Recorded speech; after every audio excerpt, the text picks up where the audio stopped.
Hey everyone, welcome back to ML Works. In this video, we'll be understanding how to build a semantic search engine using Qdrant DB. So before we get started with the implementation, let's understand the definition of semantic search and what we'll do as part of this task.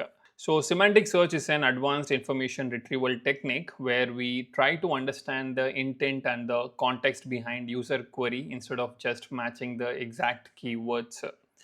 So as part of this task, what we'll do is we'll have a bunch of documents and we'll also have a embedding model through which we'll be transforming our documents into vector representation.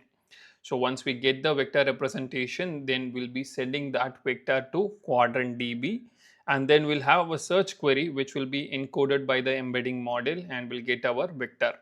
And that specific vector will be performing a semantic search against the vector that is stored in our vector DB, and then we'll be getting our relevant results.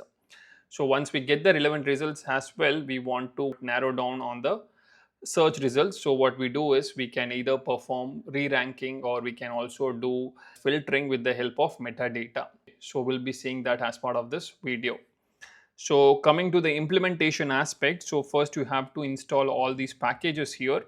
So let me maximize this here.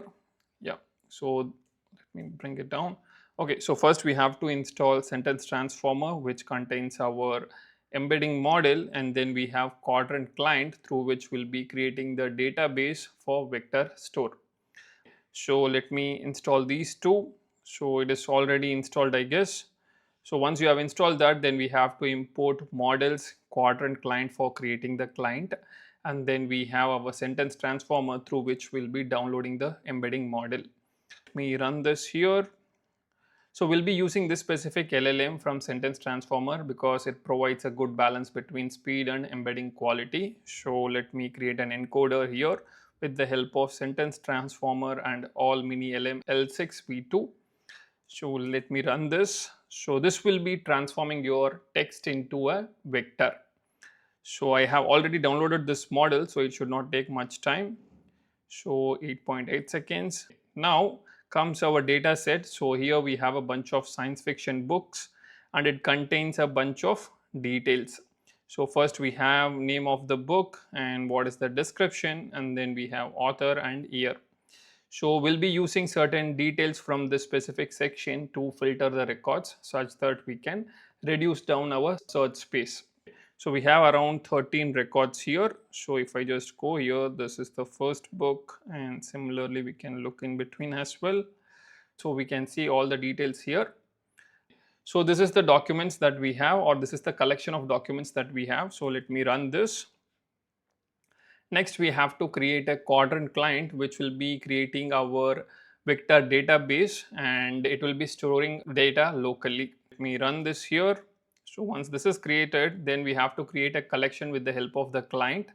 So we have client.create collection. The collection name is set as my books and the configuration for the collection is set here.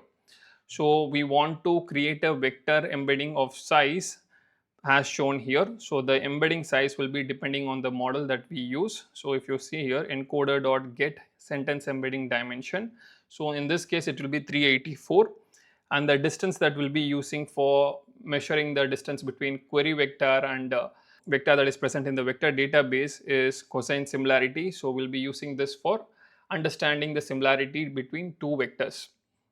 So let me create this as well, the collection. So once it is created, then we have to update our collection with the data. So what we do is client.upload points. Points are nothing but your vectors. So this is the collection where we want to update or upload our data. And under points, what we do is we iterate through the documents that we have stored here in the earlier section. These are the documents we have to take. What we do is we iterate through the documents, we get our index, which is based on this enumerate value, we'll be getting our index that will be set here, this index. And in document section, what we do is we take the description that will be encoded as our vector and it will be stored as a list. And under payload, we have all the details here.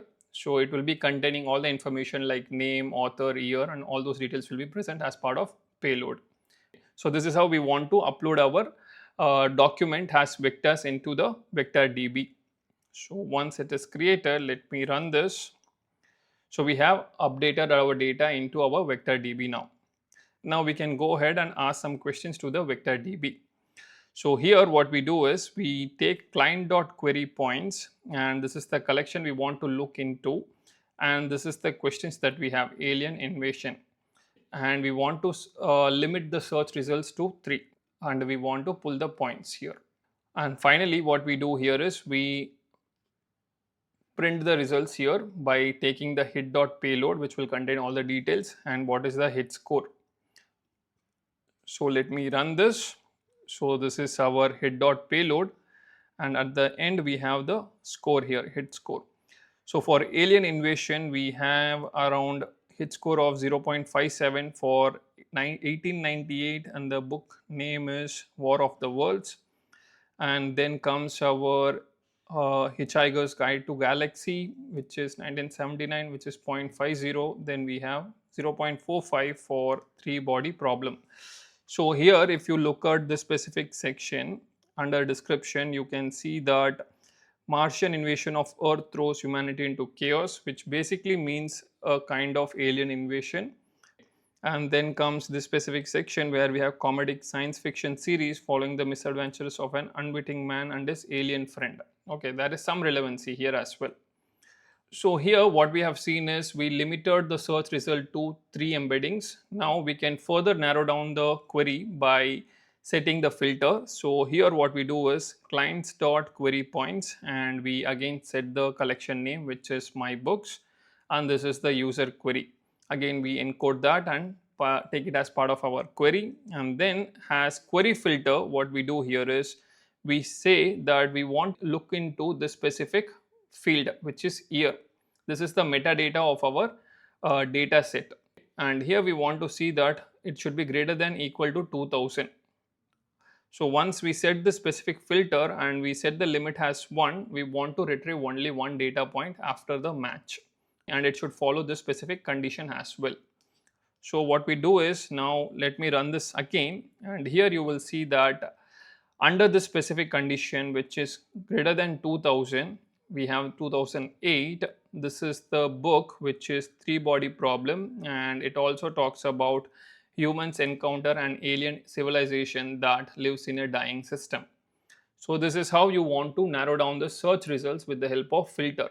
Now if you have a re-ranking model, then you can use that as well to re-rank your content here, which is coming from in the previous section. You can use re-ranking and move the results up and down based on the relevancy score. That is one way of doing it. So we are almost at the end of the video. So what we have done is, if I just go back here, so we basically had a bunch of documents. We used a model from sentence transformer and created vector representation that was uploaded to vector DB, which is Qdrant DB. And then we had a search query which was alien invasion, and we encoded that with the help of our sentence transformer embedding model. That was turned into a vector representation internally, and then we performed semantic search. And to find the relevant result, we used a filtering technique where we mentioned that we want to look for a book which has year greater than equal to 2000. So we got the results based on that. With that, we are at the end of the video. Thank you for watching. We'll see you in the next.